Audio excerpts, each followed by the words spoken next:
Evangelho de Marcos, capítulo 2, versículo 1, está escrito: Dias depois, Jesus entrou de novo em Cafarnaum e logo se ouviu dizer que ele estava em casa.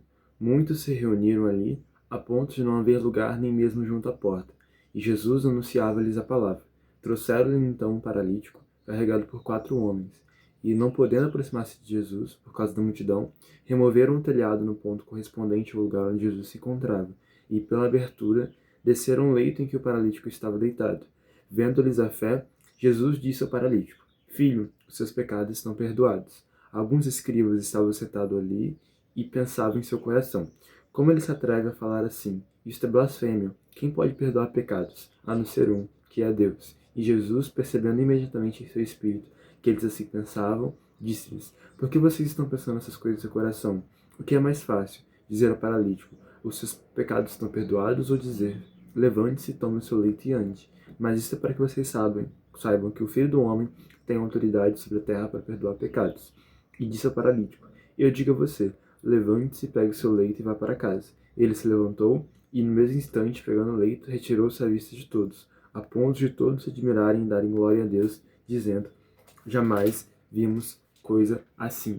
Seja muito bem-vindo. Esse é o segundo vídeo sobre o Evangelho de Marcos, e nesse vídeo nós já estamos em contato com os primeiros sinais, primeiros milagres que o evangelista Marcos narra para a gente. Esse milagre em específico fala sobre a cura de um paralítico em Cafarnaum. E quando nós olhamos essa narrativa, uma das coisas que salta aos nossos olhos é sobre a amizade. Jesus vê a amizade, vê a fé que os amigos desse homem paralítico tinham, e a partir dessa fé e também da graça que Jesus tem com eles, do poder que ele exerce, ele traz a cura. Então, eu logo faço essa pergunta para você que está assistindo esse vídeo: quais são os amigos que você tem cultivado? Quais são os relacionamentos que você tem mantido? Assim como Jesus chama, eu falei sobre isso no último vídeo, os pescadores para serem seus discípulos, trazendo a importância dos relacionamentos, aqui também, mais uma vez, a palavra nos faz pensar sobre os ciclos que nós estamos andando, as rodas de amizade que nós estamos cultivando. O paralítico tinha amigos tão bons que foram capazes de levar para o homem que poderia curá-la e tirá-la de uma situação adversa. Isso nos traz a importância, de fato, de trazermos a necessidade de termos pessoas boas ao nosso redor, pessoas que podem nos levar a um outro nível de vida. Ainda sobre esse milagre, é importante dizer que Jesus faz todas as coisas para a glorificação do seu nome.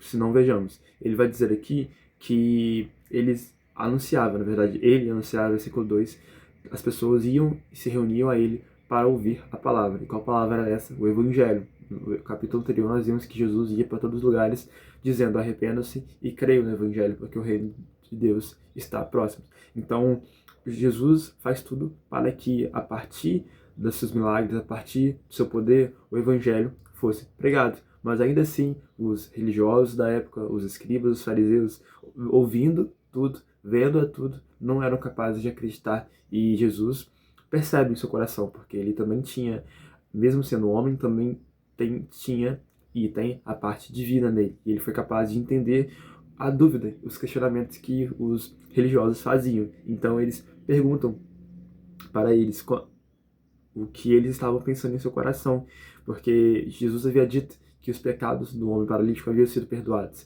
e isso era algo que apenas Deus era capaz de fazer. Mas como é algo interno, subjetivo, não era possível que as pessoas que estavam ao redor de Jesus pudessem comprovar que os pecados do homem tinham sido curados. Então Jesus alinha o pecado, o perdão ao pecado, junto ao milagre do homem paralítico voltar a andar. Então, para que eles pudessem ver que Jesus tinha poder para perdoar, que apenas Deus podia fazê-lo, e isso era algo que não dava para ser visto, Jesus mostra algo que também é muito difícil de ser feito e que apenas Deus podia fazer, que era curar a paralisia do homem. Então, o homem é curado da paralisia, logo, Jesus também é capaz de perdoar pecados. Isso é incrível, as pessoas maravilham-se com isso, dizendo que jamais viam alguma coisa assim. Continuemos, versículo 13. De novo, Jesus foi para junto do mar, e toda a multidão vinha ao encontro dele, e ele os ensinava. Quando ia passando, viu Levi, filho de Alfeu, sentado na coletoria, e lhes disse: Siga-me. Ele se levantou e o seguiu. Achando-se Jesus à mesa, na casa de Levi, estavam juntos com ele e com seus discípulos muitos publicanos e pecadores, porque eles fizeram muitos e também o seguiam. Os escribas e os fariseus, vendo Jesus comer em companhia dos pecadores e publicanos, perguntavam aos discípulos dele: por que ele come e bebe com os publicanos e pecadores? Tendo ouvido isso, Jesus lhe respondeu: os sãos não precisam de médico, e sim os doentes. E eu não vim chamar justos, e sim pecadores. Hipocrisia. Esse é o nome que podemos resumir a atitude de muitas pessoas dentro do sistema religioso.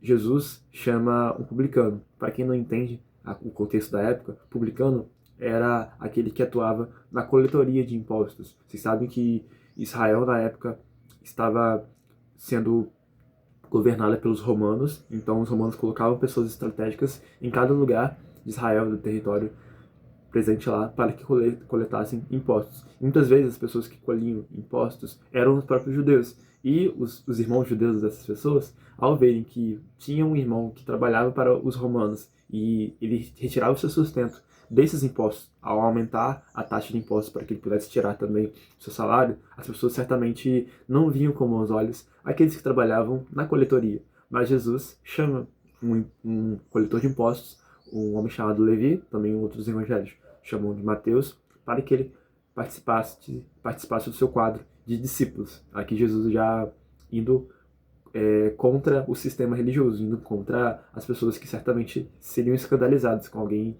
que tinha graça, tinha misericórdia, para chamar um homem sujo, um homem pecador, que trabalhava na coletoria. E as pessoas que eram pecadoras percebiam que Jesus tinha algo diferente nele. Diferente dos religiosos que buscavam se santificar, se separar, viam a separação de não andar, de não testemunhar daquilo que eles viviam com pessoas que não correspondiam ao seu mesmo hábito, seu costume de vida. As pessoas que eram pecadoras percebiam que Jesus podia ter essa abertura para que elas se relacionassem com ele. E a partir desse relacionamento, Jesus transformava a elas. E é essa a mudança que as pessoas que têm a hipocrisia religiosa não são capazes de perceber. Não no sentido de você que é testemunha da palavra de Deus, você que possui sua espiritualidade divina e leva isso para outras pessoas, você não vai ser capaz, você não vai ser influenciado por essas pessoas, você não vai mudar a si mesmo, mas você vai ser transformado, na verdade, você vai transformar as pessoas, você vai influenciar a partir da transformação que você já carrega em Deus, a partir da comunhão com Deus. E é isso que as pessoas daquela época não entendiam, as pessoas que praticavam hipocrisia. E Jesus vai dizer que ele veio para aqueles que eram doentes, aqueles que estavam doentes, aqueles que não estavam sãos, porque esses precisam dos médicos. Mas aquilo que os religiosos não percebiam era que até eles precisavam do médico Jesus. Todos pecaram e foram destituídos da glória de Deus. O apóstolo Paulo escreve isso em Romanos 3:23. Mas a hipocrisia cega as pessoas que não são capazes de vê-lo, e isso os impede de receberem a cura através do Evangelho, através da ação de Jesus. No versículo 18 ao 22 é narrado a questão do jejum. Os religiosos, mais uma vez, perguntavam a Jesus por que os discípulos de João Batista, vocês se lembram, eu falei de João Batista no último vídeo, jejuavam, mas os discípulos de Jesus não o faziam. Jesus vai falar aqui, trazendo a metáfora do casamento. Quando as pessoas estão no casamento com o noivo, não é legal, não é sensato que os convidados do noivo jejuem, não comam, mas na verdade é preciso que elas se alegrem com ele, porque ele está no momento de alegria, o casamento. Mas quando o noivo é retirado deles, então a partir dessa tristeza, devido a essa tristeza de não terem um noivo com eles, então eles jejuam. Isso Jesus traz a questão da sua própria presença. Enquanto as pessoas estavam com ele, enquanto ele estava presente no mundo, as pessoas podiam comer, podiam se alimentar e se alegrar. Mas a partir do momento que ele é tirado, então elas passariam a jejuar como sinal da tristeza, como sinal da lamentação, do lamento que eles fazem por não terem o noivo com eles. Outra coisa que Jesus também fala é a questão do sistema religioso. No versículo 20, ele vai falar, na verdade, no versículo 21, que ninguém costura um remendo de pano novo em roupa velha.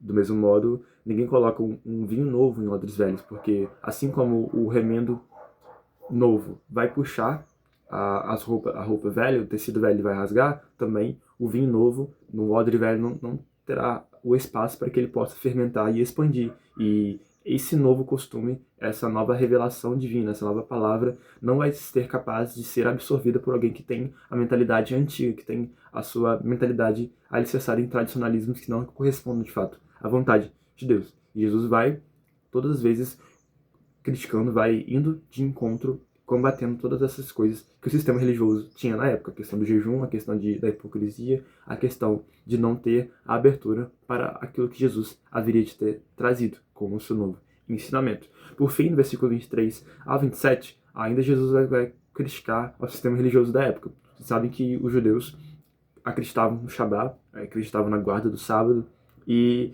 eles tinham tantas leis religiosas que não podiam fazer nada contra o sábado, que Jesus vai contra isso no sentido de as pessoas verem Jesus e seus discípulos comendo, coletando espigas, e as pessoas pensam que isso era trabalho, quando na verdade elas estavam buscando alimento, porque o sábado na verdade é feito para o homem e não o contrário. Então Jesus vai falar aqui o exemplo de Davi. Davi, quando esteve num momento de necessidade, é capaz de comer os pães da casa de Deus, que apenas o sumo sacerdote comeria, como sinal de que a vida é o bem mais precioso. Toda a lei aponta para a vida, a preservação da vida, o cultivo da vida é o fim último da lei. Por isso que as pessoas não conseguiram entender que o sábado foi estabelecido por causa das pessoas e não o contrário, que as pessoas precisam entender que o bem maior da lei é a vida, é a santidade, é a busca de Deus e não o ritual, os ritos religiosos. Isso era aquilo que os religiosos da época não eram capazes de entender.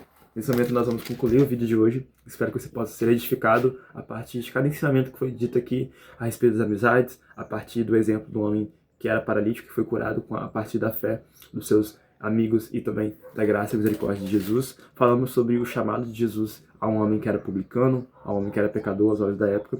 Também falamos sobre as críticas de Jesus à hipocrisia, ao sistema religioso. Se esse vídeo te ajudou, não deixe de curtir, comentar, se inscrever e compartilhar para que também seja transformado para mais vidas, que ele possa ser enviado para mais pessoas.